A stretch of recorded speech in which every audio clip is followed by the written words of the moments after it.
Welcome to today's training session on cultural competence in healthcare. As home health aides, you are the front line of patient care. You enter the most private spaces of your patients, their homes. Because of this, your ability to understand, respect, and adapt to their cultural backgrounds is not just a soft skill. It is a clinical necessity for providing safe and effective care. What exactly do we mean by cultural competence? In the simplest terms, it is the specific set of knowledge and skills that allows healthcare providers to work effectively with people from different cultural backgrounds. But it goes much deeper than just being nice. True competence involves four major pillars. First, awareness. You must recognize that culture exists and influences how we view health. Second, self-assessment. You must look inward at your own biases and beliefs. Third, knowledge of the patient's culture. This involves learning the specific traditions or values of the person you are caring for. And finally, adaptation of skills. This is the action step where you change how you provide care to fit the patient's needs. When we master these four pillars, we improve communication and ensure that the care we provide is truly patient-centered, meaning the patient feels seen, heard, and respected as a whole person. How does a healthcare organization or a care plan actually become culturally competent? It requires a combination of individual effort and systemic support. Let's look at the key components that make this possible.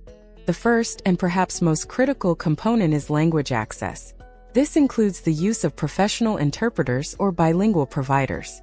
Relying on family members can lead to mistakes or the omission of sensitive information, so having professional linguistic support is a hallmark of competent care. Next is staff education.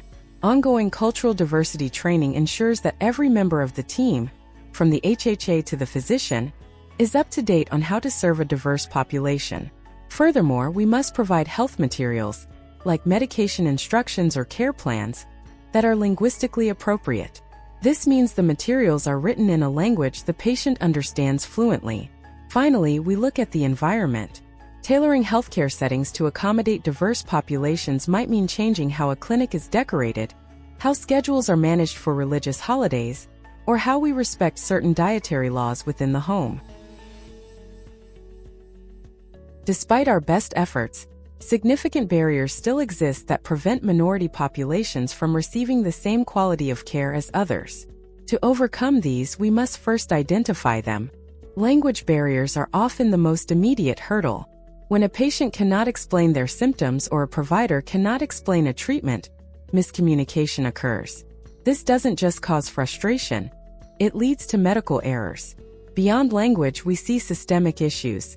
Certain ethnic groups have historically had limited health insurance coverage, which prevents them from seeking care until a condition becomes an emergency. There is also the psychological barrier of perceived discrimination. If a patient feels their provider does not understand or respect their culture, they may stop following medical advice or stop attending appointments altogether. This lack of cultural understanding by providers is a primary reason why many patients feel alienated from the healthcare system.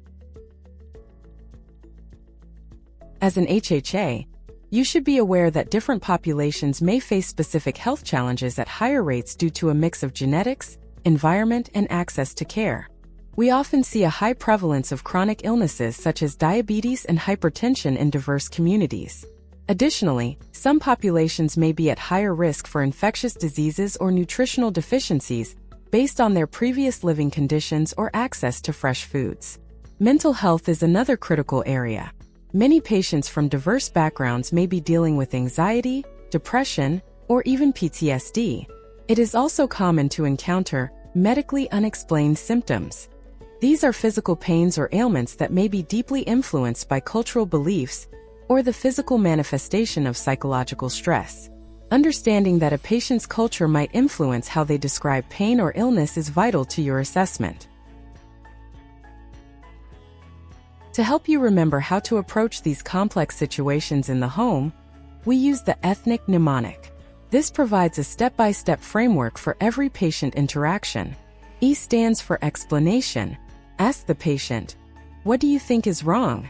You need to understand the patient's perception of their illness. Their explanation might be very different from a medical diagnosis. T stands for treatment. Explore what the patient has already tried. This includes home remedies or over-the-counter treatments used by the patient before you arrived. H stands for healers. Identify if alternative or traditional healers are involved in the patient's care. This helps you ensure that all treatments, medical and traditional, are working together safely. N is for negotiation. You must work towards mutually acceptable treatment options. If a patient refuses a certain task because of a cultural belief, you don't just give up. You negotiate a way to meet the medical goal while respecting the belief. I stands for intervention. This is where you develop an inclusive care plan that incorporates the cultural beliefs you've identified. Finally, C is for collaboration. Engage the family, community resources, and professional interpreters to support the patient. Now that we understand the barriers and have a mnemonic to guide us, let's look at the broad strategies used to overcome these challenges in the field. The primary strategy is training. Every healthcare professional must be trained in cross-cultural communication. This means learning how to listen actively and how to clarify meaning without making assumptions.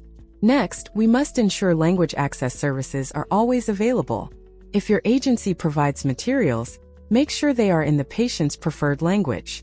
On a larger scale, we advocate for expanding healthcare coverage to reach underserved communities, ensuring that cost is not a barrier to wellness. Finally, we strengthen community partnerships. By working with local leaders and organizations, healthcare agencies can enhance their cultural understanding and build the trust necessary to provide effective care. One successful model for this is the International Family Medicine Clinic model. This model provides culturally competent care specifically for limited English proficiency (LEP) patients. It integrates interpreters, specialized screenings, and culturally tailored evaluations while collaborating with community partners for H. As we wrap up today's module, let's review the core reasons why cultural competence is the backbone of modern healthcare. First, cultural competence directly improves patient trust. When a patient trusts you, they are more likely to follow their care plan, what we call adherence, which leads to better health outcomes. Second, remember that cultural competence is not a destination. It is a journey. Healthcare professionals should embrace lifelong learning about cultural diversity. The world changes and our patients change with it.